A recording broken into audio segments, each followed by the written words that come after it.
Hello everyone and welcome back to my channel Books and Rainbows. আশা করি তোমরা সবাই সুস্থ আছো এবং প্রচুর প্রচুর বই পড়ছো। যেমন তোমাদের আমি জানিয়েছিলাম যে গত 12ই জুলাই কৃষ্ণনগরে পত্রভারতী আউটলেটে ফ্ল্যাট 30% অফ ছিল সারাদিন ধরে, এবং বিকেল 5টা থেকে সেখানে লেখক লেখিকারা এসেছিলেন। তার মধ্যে ত্রিদীপ বাবু ছিলেন, ত্রিদীপ চট্টোপাধ্যায়, রোহন রায় ছিলেন, রণদীপ নন্দী ছিলেন, হিমাদ্রি কিশোর বাবু ছিলেন এবং দেবারতী ম্যাম ছিলেন। তো আমার প্ল্যান ছিল যে ইনিশিয়ালি ওনাদের কাছ থেকে কিছু একটা ছোট ইন্টারভিউ মতো নেওয়ার, বাট আমি যখন সেখানে পৌঁছাই এত বেশি ভিড় ছিল এবং সেদিনকে এত সাংঘাতিক গরম ছিল যে ওই গরমের মধ্যে অত ভিড়ের মধ্যে সেটা পসিবল হয়নি। আমি তোমাদের জন্য কিছু ক্লিপিংস এনেছি, এবার সেটা তোমরা আগে চলো দেখে নেবে, তারপরে কি কি বই আমি কিনেছি সেটা তোমাদের সাথে শেয়ার করব। এই ক্লিপিংসগুলো দেখলেই তোমরা বুঝতে পারবে যে কী অবস্থা হয়েছিল সেদিনকে, যে সেই সিচুয়েশানে সম্ভব ছিল না কোনো ইন্টারভিউ নেওয়া, এবং এতটাই গরম ছিল যে অনেকটা সময় ত্রিদীপবাবু এবং হিমাদ্রি কিশোরবাবু বাইরে দাঁড়িয়েছিলেন, মানে এতটা ভেতরে স্টাফি হয়ে গেছিলো বিষয়টা। তো যাই হোক, বই কেনা, সই নেওয়া সমস্ত কিছুই হয়েছে। তো সেটারই একটা ঝলক তোমাদের আগে দেখিয়ে দেব, তারপরে আমি দেখাবো যে আমি কি কি বই কিনেছি ওই ছাড় থেকে। এবং এই সমস্ত কিছুর আগে যেরকম প্রত্যেকবার বলি সেটা আরেকবার বলে নিই, সেটা হচ্ছে যদি আমার চ্যানেলটা তোমাদের ভালো লেগে থাকে এবং তোমরা যদি সিমিলার বুকিশ কন্টেন্ট দেখতে চাও তাহলে প্লিজ আমার চ্যানেলটা লাইক, শেয়ার, সাবস্ক্রাইব করে দিও। সাবস্ক্রিপশন বাটনের পাশে একটা বেল আইকন আছে, সেটা কিন্তু প্লিজ ক্লিক করে দিও, যাতে এরপর থেকে যখনই কোনো ভিডিও আমি বানাবো, যখনই কোনো পোস্ট আমি কমিউনিটি পোস্টে দেবো তোমাদের সাথে, সেটা তোমরা সেটা সঙ্গে সঙ্গে নোটিফিকেশান পেয়ে যাবে। তো আর দেরি করবো না, চলো দেখে নেওয়া যাক সেদিনে কিছু ঝলক, তারপরে আমি আসবো আমি কী কী বই কিনেছি তাতে।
ওকে, সো বেসিক্যালি তোমরা দেখতেই পেলে যে কীরকম কত সাংঘাতিক একটা ভিড় হয়েছিল, এবং ভিড়ের মধ্যে সেভাবে বই খুঁজে পাওয়া খুব ডিফিকাল্ট হয়ে পড়ছিল, কেননা এত বিশাল লাইন পড়ে গেছিলো, এবং লেখকদের সাইন করা, আমাদের বই কেনা 30+% যেহেতু পুরো ফ্ল্যাট অফ ছিল, সেটা একটা সাংঘাতিক মানে ভিড় জমেছিল যার ফলে। তো আমি যে খুব যেগুলো লিস্ট করে গেছিলাম তার মধ্যে অনেক বই আমি কিনতে পারিনি, কেননা ওই ভিড়ের মধ্যে আমার পক্ষে খুঁজে পাওয়াটা সবসময় পসিবল হচ্ছিল না। তো আমি যেগুলো কিনেছি সেগুলো বরঞ্চ তোমাদের সাথে শেয়ার করি। ফার্স্ট যে বইটা কিনেছি সেটা হচ্ছে হত্যাজালে সুরবাহার, রাজশ্রী বসু অধিকারীর লেখা। এটা প্রিন্টেড প্রাইস হলো 200 টাকা। আচ্ছা, আর পৃষ্ঠা সংখ্যা হলো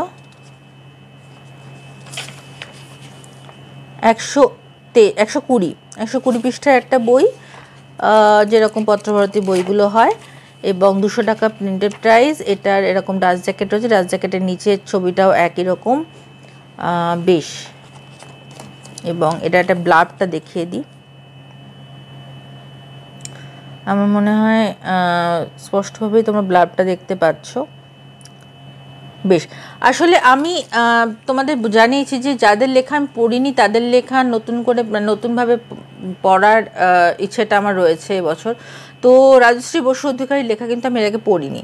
এই বইটা অ্যাকচুয়ালি আমার উইশলিস্টেও ছিল না। আমি দেখলাম যে ওখানে অনেকে এই বইটা কিনছেন, এবং তাদের মধ্যে থেকে একজন আমাকে বললেন যে এই বইটা যদি আপনি থ্রিলার পছন্দ করেন তাহলে এই বইটা পড়ে দেখতে পারেন, এটা কিন্তু ভালো। তো সেই জন্য আমি এই বইটা কিনেছি। আচ্ছা, দ্বিতীয় যে বইটা কিনেছি তার লেখাও ইনফ্যাক্ট আমি কোনোদিন আগে পড়িনি, কিন্তু এনার ফিডব্যাক আমি পেয়েছি ভালো, তো সেই জন্যই কিনেছি। সেটা হলো রক্তে রাঙা ক্যানভাস, কস্তুরী মুখার্জি, যেটাকে একদম ভিন্টেজ ওয়াইনের মতো আকর্ষণীয় বলেছেন অনিশ দেব। এবং এটাও প্রিন্টেড প্রাইস হলো এটার, সরি আমার খুব ঠান্ডা লেগেছে সুতরাং বারবার নাক টানতে হচ্ছে, যাই হোক, এটার প্রিন্টেড প্রাইস 200 টাকা। এবং এটার পৃষ্ঠা সংখ্যা হলো 127 পৃষ্ঠার একটা বই। আচ্ছা, এটা সম্ভবত দুটো গল্প রয়েছে বা দুটো উপন্যাসিকা রয়েছে বলা ভালো।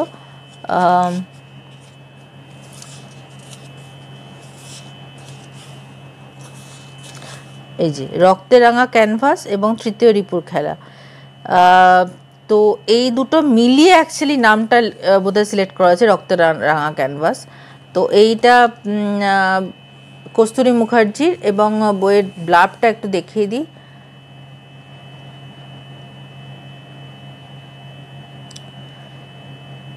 দুটো আর্মচেয়ার ডিটেকটিভ উপন্যাস বলছেন, তো এটা পড়ে দেখতে হবে কেমন লাগে। তো এনার লেখা আমি আগে কোনোদিন পড়িনি, যেমন বললাম ভেতরেও একটা হার্ড কভারটাও সেম কালার মানে সেম ডিজাইনের। আচ্ছা বেশ, তো এইটা আমি কিনেছিলাম। আমি অ্যাকচুয়ালি চেষ্টা করেছি, আমি জানি অনেকে পছন্দ করে এই 30% অফ বা যখন এরকম ধরনের এত ভালো অফার দেওয়া হয়, অনেকে চেষ্টা করেন মোটা যে বইগুলো কালেকশন অ্যাকচুয়ালি অনেক বেশি দামি হয় সেগুলো কেনার, কিন্তু আমার পক্ষে না ওই মানে আমার এটা পার্সোনালি দেখেছি যে আমি কালেকশন বা উপন্যাস সমগ্র বা এই ধরনের বিষয়গুলো আমি পড়তে পারি না, কারণ অত ভারী বই, কারণ আমি যেভাবে বই পড়ি হয়তো কোথাও ট্রাভেল করছি তখনও বই পড়ছি, তো সেই ক্ষেত্রে আমার পক্ষে ওই ভারী বইগুলো ক্যারি করা খুব ডিফিকাল্ট হয়ে যায়। তো আমি সবসময় চেষ্টা করি যে এরকম ছোট ছোট বই কেনার। তো এটা হচ্ছে দ্বিতীয় বই। 3 নম্বর বই হচ্ছে যেটা একদম নতুন বেরিয়েছে, সাথী দাস ম্যামের, এবং সাথী দাস ম্যামের বইও আমি এর আগে পড়িনি, তোমাদের সাথে সেটা শেয়ার করেছিলাম। হুতমগড়ের হাতছানি কিনেছি কিন্তু এখনও পড়া হয়নি। এইটা আমি আমার ইচ্ছা আছে এই বইটা দিয়ে প্রথম শুরু করব ওনার লেখাপড়া। তো এই বইটা একদম নতুন বেরিয়েছে পত্রভারতী থেকে, এবং পত্রভারতীতে সম্ভবত সাথী ম্যামের এটা প্রথম বই। তো এই বইটা খুব সুন্দর, আমার প্রচ্ছদটা খুবই সুন্দর লেগেছে, সেই তো এলে ভালোবাসা সাথী দাস, অসাধারণ লেগেছে আমার প্রচ্ছদটা। আচ্ছা বেশ, প্রচ্ছদের ভেতরের কভারটাও তাই, হার্ড কভারটাও যেন পত্রভারতীর হয়ে থাকে। এটার প্রিন্টেড প্রাইস হলো 345 টাকা, এবং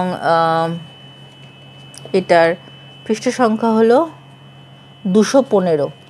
এটা একটা পুরো উপন্যাস, এবং আমি যতদূর শুনেছি এটা পুরো সাথীদাস ম্যাম যেরকম সিগনেচার স্টাইল থাকে যে ধরনের উপন্যাসগুলো সেরকমই একটা উপন্যাস। এটা ব্লার্বটা তোমাদের একটু দেখিয়ে দিই।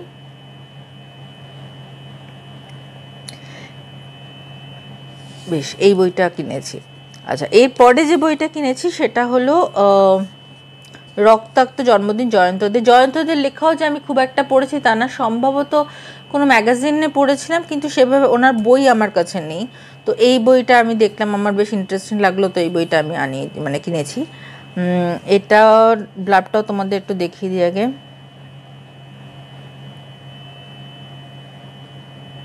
বেশ, এটারও যেমন হার্ড কভারের নিচে যেরকম থাকে সেরকম, মানে হার্ড কভারটাও সেম ডিজাইন যেরকম পত্রভারতী হয় নর্মালি। এটার প্রিন্টেড প্রাইস হলো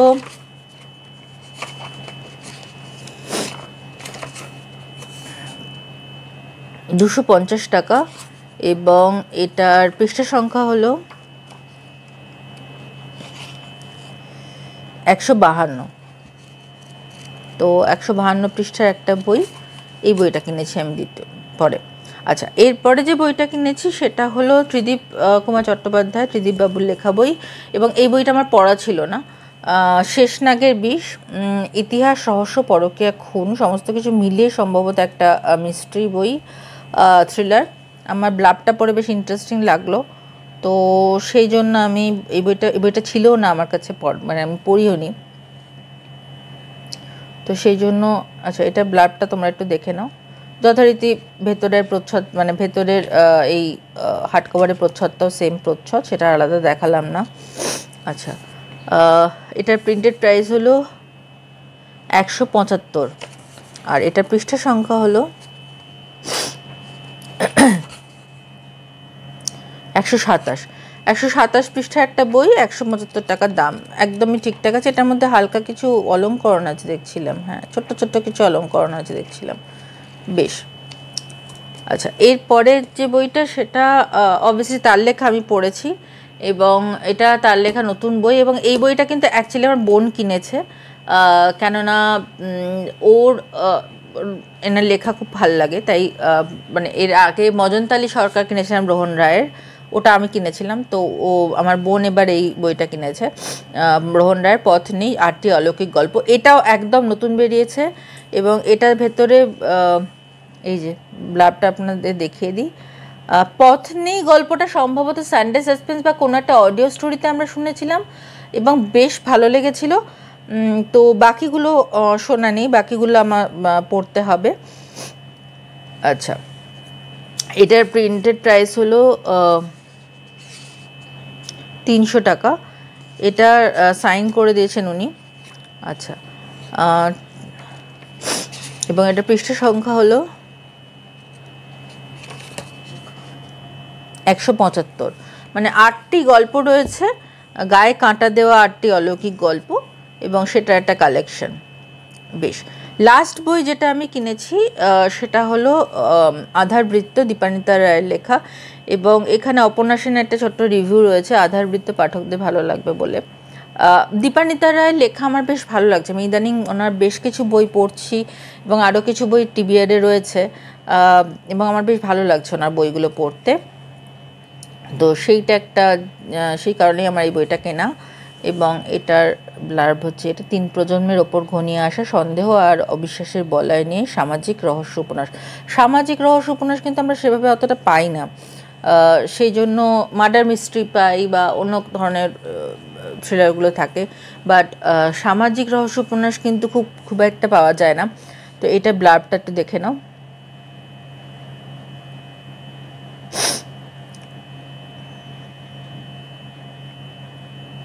আচ্ছা, এটার প্রিন্টেড প্রাইস হলো 249 টাকা। আচ্ছা, এবং এটার পৃষ্ঠা সংখ্যা হলো 167। তো এই কটা বই আমি কিনেছি, আধার বৃত্ত, পত্নী, এটা অবশ্য আমার বোন কিনেছে, শেষনাগের বিষ, রক্তাক্ত জন্মদিন, সেই তেলে ভালোবাসা, রক্তে রাঙা ক্যানভাস, হত্যাজালের সুরবাহার। তো তো এই কটা বই আমি কিনেছি পত্রভারতী থেকে এবং বেশ কিছু বই সাইন করেছি। মগ্ন নারাজটা অ্যাকচুয়ালি আমার কেনার ইচ্ছে ছিল, কেন ওই বইটা সেদিনকেই পাবলিশ হলো, কিন্তু মগ্ন নারাজটা আমার অলরেডি আমার এক বন্ধু আমার জন্য কিনে ফেলেছে, তো সেই জন্য আমি আর কিনিনি। তো সেই জন্য আমি এটা শেয়ার করলাম না আপাতত এই বই এই ভিডিওটাতে। তো আজকের মতো এই ভিডিওটাই এই পর্যন্ত, এবং তোমরা প্লিজ জানিও যে এর মধ্যে থেকে কোন বইগুলো তোমাদের অলরেডি পড়া হয়ে গেছে বা কোন বইগুলো তোমাদের টিবিআরে রয়েছে বা উইশ লিস্টে রয়েছে, এবং যেগুলো পড়া হয়ে গেছে সেগুলো তোমাদের কেমন লেগেছে সেটাও প্লিজ একটু জানিও। তোমাদের কমেন্টগুলো পড়তে আমার ডেফিনেটলি খুব ভালো লাগে। আর এবং আবারও যেটা বলার সেটা হচ্ছে, যদি আমার ভিডিওগুলো তোমাদের ভালো লেগে থাকে এবং তোমরা যদি মনে করো যে খুব ইনফরমেটিভ কিছু আইডিয়াস পাচ্ছ, মানে খবর পাচ্ছ বই সংক্রান্ত, তাহলে প্লিজ আমার চ্যানেলটা একটু লাইক শেয়ার সাবস্ক্রাইব করে দিও। সাবস্ক্রিপশন বাটনের পাশে একটা বেল আইকন আছে, সেটা প্লিজ একটু ক্লিক করে দিও, যাতে এরপর থেকে যখনই কোনো পোস্ট বা ভিডিও আমি আপলোড করব ইউটিউবে তোমাদের কাছে নোটিফিকেশন চলে যাবে। তো আজকের মতো এইটুকুই, খুব শিগগিরই একটা নতুন ভিডিও নিয়ে তোমাদের সাথে আবার আলোচনা করতে আসবো। আজকের মতো সায়নারা।